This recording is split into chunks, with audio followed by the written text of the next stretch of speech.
This is a work of fiction. Names, characters, businesses, places, events, and incidents are either the product of the author's imagination or used in a fictitious manner. Any resemblance to actual persons, living or death, or actual events is purely coincidental. This book is rated R18. It contains scenes that are not suitable for people aged 17 and below. Strict parental guidance is advised. Title: Moonlight Obscured by Clouds. Written by Imvina. Napabuntong hininga na lang ako habang hindi makapaniwalang tinitignan ng babaeng nasa aking harapan ngayon. She has this deep, dark, lovable eyes, thin-shaped eyebrows, button-like nose, little chubby cheek, a beautiful, clear, light-tan skin, and those full, seductive mulberry lips. Her short hair fits on her and she even passed my standards, but what the fuck? They called her a puta. Damn their ridiculous mouth. So, Mr. Mendez, Nababagot na anin ito. are you in? Gayunpaman, nakatutuwa lang isipin na kahit mukhang nakakatakot siya, ay mas nagiging maganda pa ito sa paningin ko. I can't help myself not to stare at her gorgeous face. Doon ko nakita ang pagbabago sa emosyon niya. Mula sa kaninang pagkabagot ay napalitan ito ng biglang pagkabad trip. Her emotions are so obvious, I couldn't help wondering why she joined Kalopsia. As a member of it, a woman should have that deceiving skills of filtering their emotions. Kalopsia was known as a secret women's club in Asia and Europe, wherein binabayaran sila para bigyan ng serbisyo ang isang lalaki. And when I said services, I meant all kinds of services. Well, that's what Arem, my dick-headed friend, told me. Hindi ito masyadong alam ng lahat. Iilan lang ang binibigyan ng pribilehiyo na malaman ang tungkol dito. Kung iisipin, bayaran sila, but it's more than that. Hindi lang mga simpleng kaladkaring babae ang kasapi nito.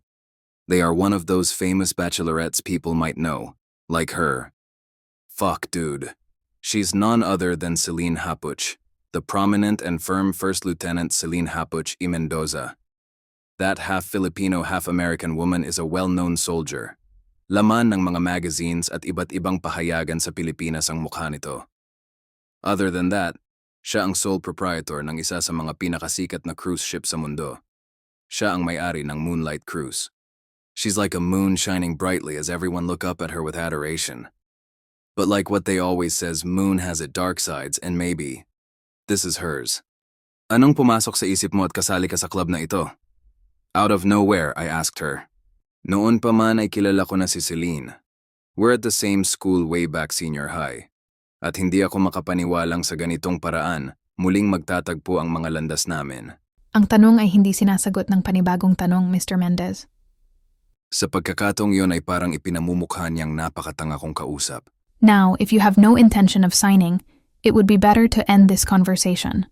Marami pa akong mas importanteng gagawin, at hindi lang naman ikaw ang aplikante na nagpa-schedule sa akin ng appointment para maging girlfriend ako. Baka sa mukha niya ang pagkainis. Lalo na sa biglaang pagbilis ng mga sinasabi nito. I could entertain them, but I decided to choose you first. Because we know each other. But if we're just wasting our time here, I'd rather go. Matapos sabihin yon ay sumimsim siya ng kape mula sa tasa niya.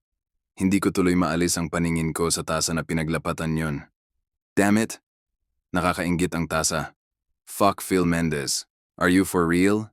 Nainggit ka sa tasa? Sa isiping iyon ay ngali-ngali kong kastiguhin ang sarili subalit hindi. Hindi ko yon magawa lalo at kitang-kita ko mula sa aking kinauupuan ang mapupula niyang mga labi na tila inaakit ako. Now I wonder, how does it feel to taste those lips of her? Does it taste the same or it's sweeter than before? And God, Phil, what the fucking hell, fucker? Nagbalik ako sa katinuan nang namalayan ko na lang na nagliligpit na si Celine ng kontrata. Kaya naman agad ko na siyang pinigilan. There's no way in hell that I would allow her to entertain any man on this planet other than me. Ngayon pa ba, when my dude down there really miss her? There, I secretly smirked. Smile, Moonchild. I couldn't help but to whisper it. Nasa sobrang hina ay hindi na napakinggan pa ni Celine. To be continued.